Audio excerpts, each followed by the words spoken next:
Moggcast, a fortnightly conversation with Jacob Rees-Mogg about the topics of the day.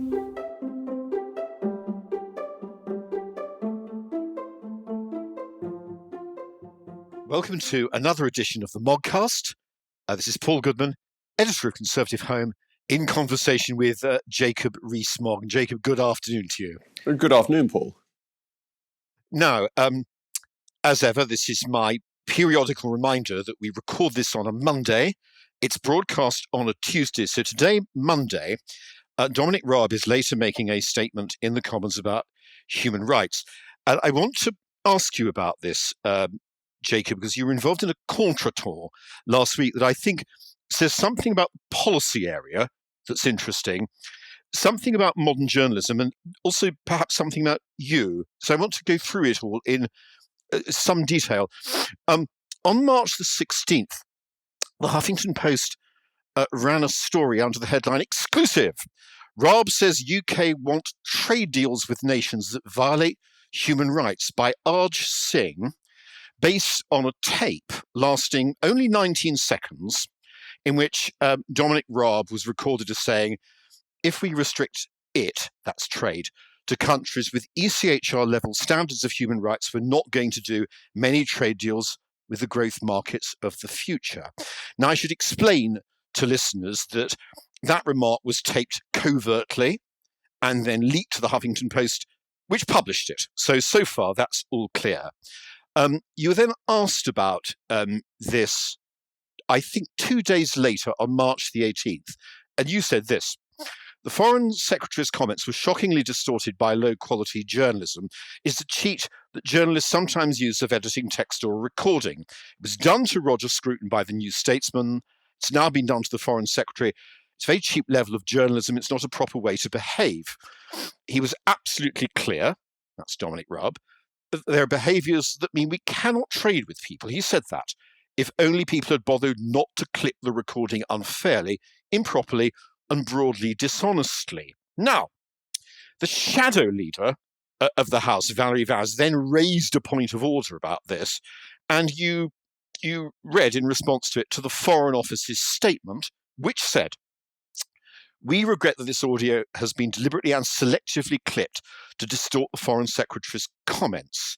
As he made crystal clear in his full answer, the UK always stands up for and speaks out on human rights." In his full answer, in an internal meeting, he highlighted examples where the UK has applied Magnitsky sanctions, raised issues at the UN. Then you said, if the journalist did not clip it himself, he ought to have known it was clipped. He's either a knave or a fool. Finally, in what I hope is an accurate summary of what happened, the Prime Minister's spokesman didn't disown you, didn't disassociate the government from what you said, but the spokesperson did say these are not comments that he, the Prime Minister, would have made. So I want to stand back from all that for a moment, because I think it is interesting in several respects, and just start by asking this. I mean, just first of all, you said that a story of this sort wouldn't be seen in the Times.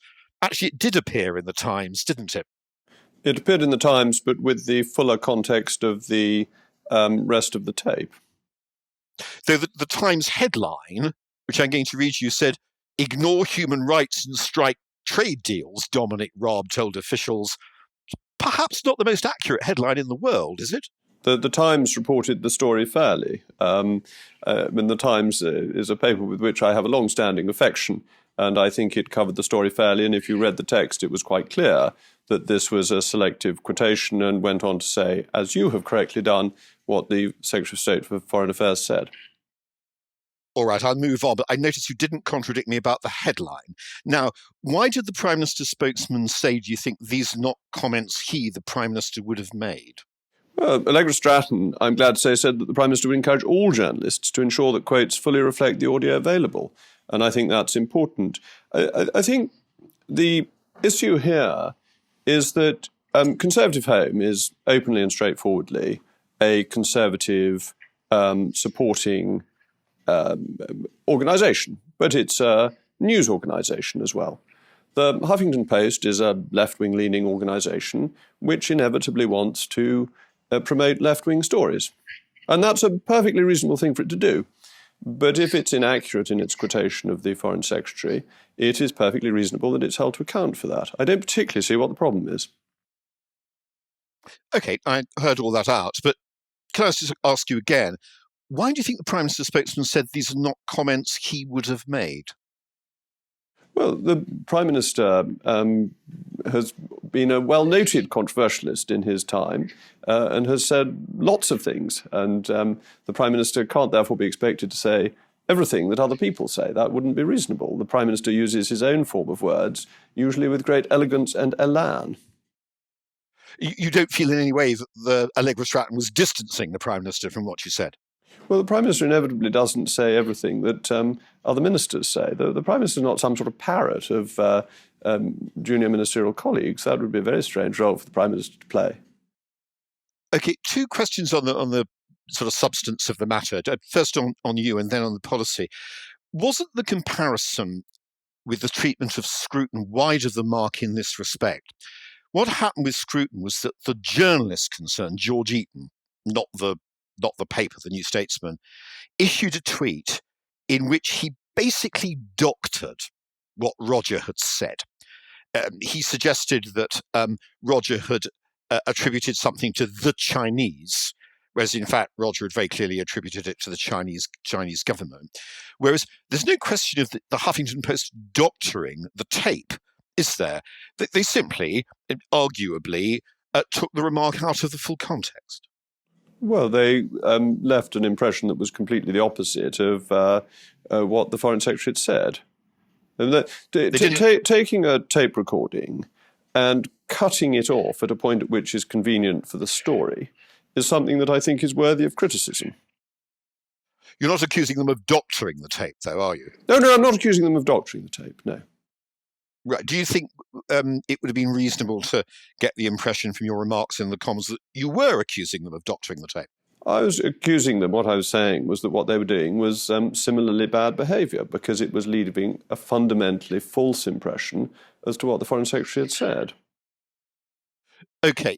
The consequence of the behaviour is the same. It's leaving a false impression as to what has been said. You clearly don't feel in any way tempted to apologise to Arj Singh, the journalist concerned. No, I don't suffer from that particular temptation. Let's come to the actual substance of the business. Wasn't Dominic Raab correct when he said we can't trade only with countries that have ECHR level standards of human rights? I mean, I agree that quote in itself doesn't say everything that Dominic Raab believes about trade and human rights. It's true that Raab's been involved for a very long time in pushing Magnitsky sanctions, which target individuals who are said to have breached human rights, and about which we may hear more today, Monday. But he was technically correct, wasn't he, when he said we can't trade only with countries that have ECHR level standards of human rights. If we did that, we wouldn't be able to trade with China at all. Well, we might not be able to trade with ourselves because we sometimes lose cases in the ECHR, and that is a question that concerns many of your readers and listeners. We might not be able to trade with America either. America has capital punishment, and the ECHR is very strong on the subject. Some countries protect their human rights just as effectively as the ECHR. I wouldn't set the ECHR up as the final arbiter of all the human behaviour.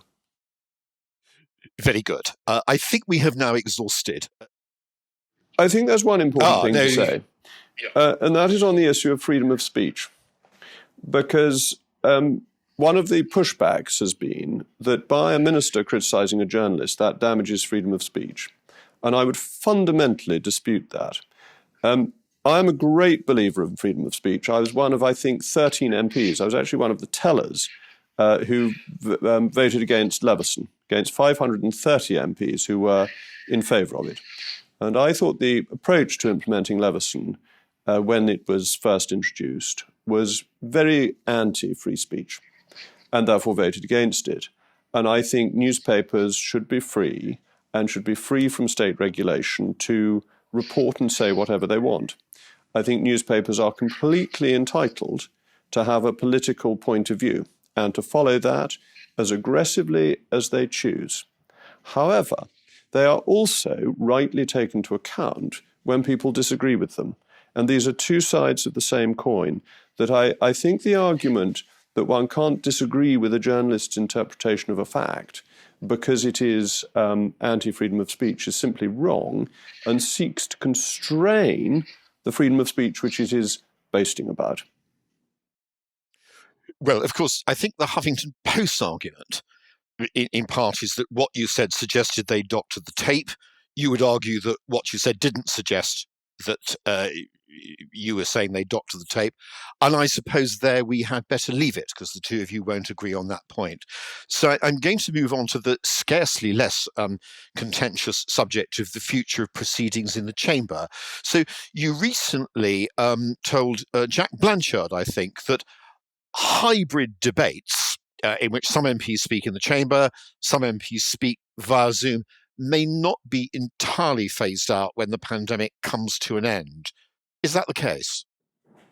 Well, there may be some argument for keeping them for select committees, and there may be some argument for bringing them back when we have restoration and renewal, if that potentially provides a very large saving. But the agreement made with the House, when it accepted these changes by consent, and with no votes against having hybrid proceedings, was that when the pandemic ended, we would go back to full normal procedures in the House of Commons. And then if people want to change things in future, that's fine. But the consent was given on the basis it was temporary. And I think it's really important that we deliver on that promise. Of course, if consent was given on the basis it was temporary, the House could always decide to make it permanent or continue it for a set period, could it not? I think that would be unfair on those people who consented to it, expecting it to be temporary, because it was done as an emergency provision without making the arguments as to whether it worked or not, without looking at how well it can be done, without looking at what it takes away. And therefore, I think you have to return the status quo ante and then look at whether there were any bits of it that were beneficial. Actually, hybrid proceedings are better than nothing, but they are pretty second rate. They are really easy for ministers. They are much less good scrutiny, and the quality of speeches has declined dramatically. They're not debating speeches. They are a series of monologues that people have pre-prepared, lasting only 3 minutes, which doesn't really get you anywhere. It's not what the House of Commons is about. It's not the cockpit of national debate as it's meant to be. I think it's fair to say you're absolutely dead set, unless there are special circumstances like another COVID, or Parliament's got to move out of its of the Palace of Westminster for a period, or there's some special reason. You're really dead against hybrid proceedings continuing, aren't you? I think they don't lead to good scrutiny. I think the House of Commons works best when people are physically present here. But it's not just the physicality of the proceedings. It's also that all that goes with it. And you know this perfectly well as a former Member of Parliament, that it's all those meetings and conversations that take place behind the Speaker's chair, in the division lobbies, in the tea rooms, the development and thought about policy, which simply doesn't happen when people are remote. The getting redress of grievance for your constituent just by catching hold of a minister's sleeve and saying, look, this is the problem, please sort it out. I do a podcast called Why Parliament Works, and I did an edition with William Hague. And he said that when he was Foreign Secretary, about 30 MPs would try and catch him every time he was in the division lobbies. And that was to bring up issues for constituents about policy. It was the conversation that makes politics work. And if everybody is remote, you never develop people's thinking, but you don't get redress of grievance for constituents either. So it's very important we get back to proper physical meetings. In short, what you're really saying, I think, is that the Commons is a kind of national echo chamber. It's a forum for conversation. And you somehow can't have conversation on Zoom when people are clipping in, clipping out, may vanish to make a cup of tea before coming back and listening to the next speech. I mean, I suppose they can do that in the chamber anyway. But that somehow something is missing where you're not having a conversation and you're just coming in and out as a mass of individuals? Yes, that's absolutely right. So if you take a second reading debate, members intending to speak should be in the chamber for the opening speeches and the closing speeches, and a speech either side of their own. There's no reason for this to happen when you're doing it by Zoom. There's no evidence particularly that it does happen when it's being done by Zoom. And you have the ability to intervene. And it's the intervention that really tests the argument. As we all know, if you're in full flow making some speech and somebody jumps up and stops you and says, well, just prove that point, that can be quite difficult to do. And it really exposes somebody who doesn't actually know what he's talking about. But it also shows somebody who is absolutely on top of his brief and can answer all the tricky questions. And that's a really important part of how we are shown that the government is going in the right direction.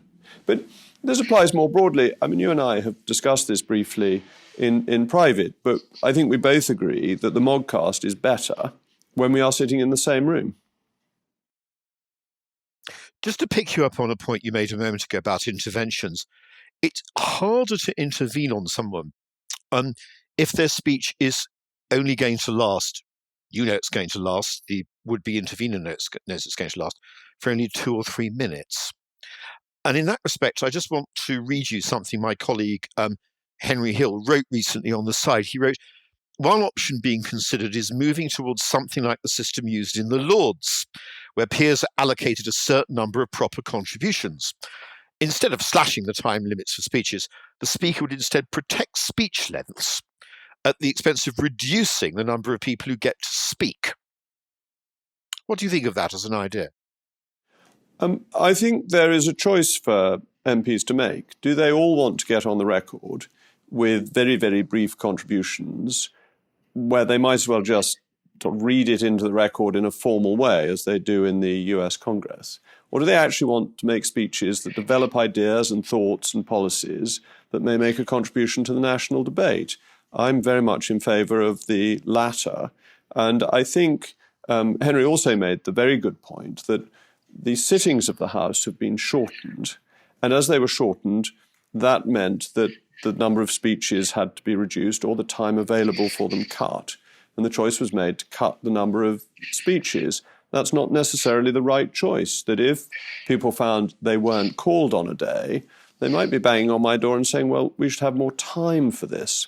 And one of the things I'm really keen to do is to have the Commons focus more on legislation and less on general debates. And that if people are asking me for more time for debates, then that would be a very good position to be in. And it's why we had 2 days for the second reading debate on the police and crime bill last week, so that people were able to really get into the details of legislation, which is fundamentally what we're here for. You're clearly quite sympathetic to the idea. Just in passing, I remember putting this idea years ago, it must be 4 or 5 years ago now, to your former colleague Rory Stewart.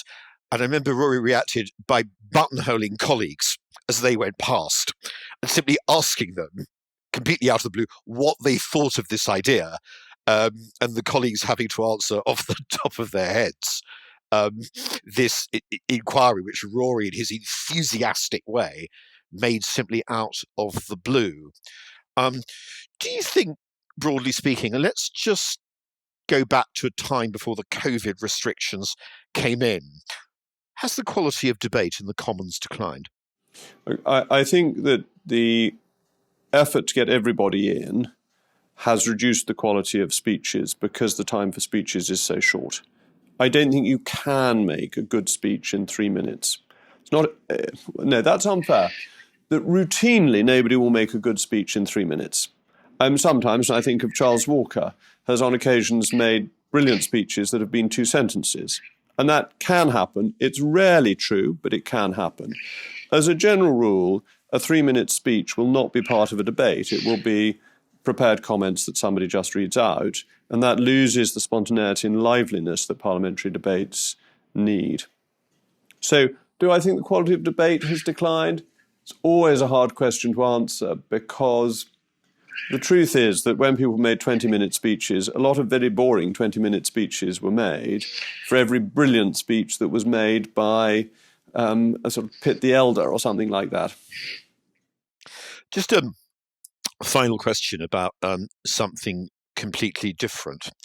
The Clapham Common incident took place the weekend before last, and in its wake, the police were criticised both from the left and from the right, although it's fair to say that the criticism from the right really was targeted more at the government, and it was this. It was, is the government not putting the police in a completely impossible position by asking to make these difficult judgments about whether rallies should or should not go ahead through these interminable, impossible coronavirus regulations? I ask that simply in light of the fact the Coronavirus Act is coming up for renewal or not, as the House may decide on Thursday.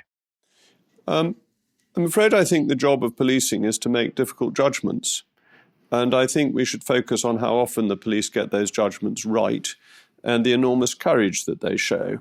Last night, the Avon and Somerset Police, the police force that is active in my own constituency, dealt with terrible trouble in Bristol. A number of police officers have been, as I understand it, 2 police officers have been quite seriously injured.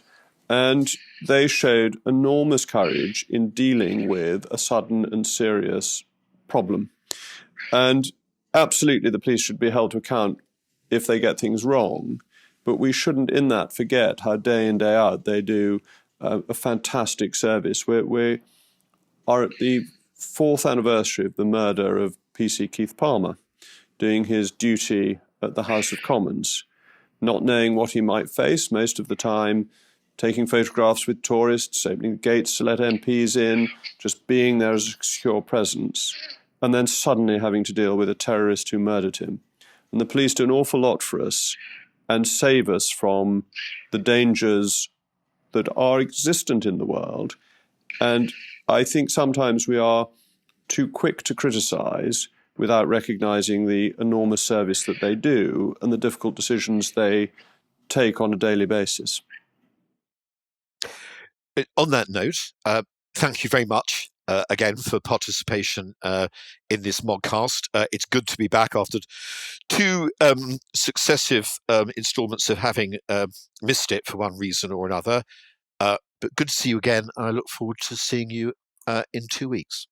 It's always a pleasure. Thank you so much. I don't actually, because if it was 2 weeks, that would be Easter Monday, and we will not be broadcasting a Moggcast on Easter, the Tuesday after Easter Monday, but we will be back after that for another Moggcast. Well, that's an opportunity to wish all our listeners a very happy Easter. Thank you very much. Thank you. Goodbye. Goodbye. The Moggcast, a fortnightly conversation with Jacob Rees-Mogg about the topics of the day.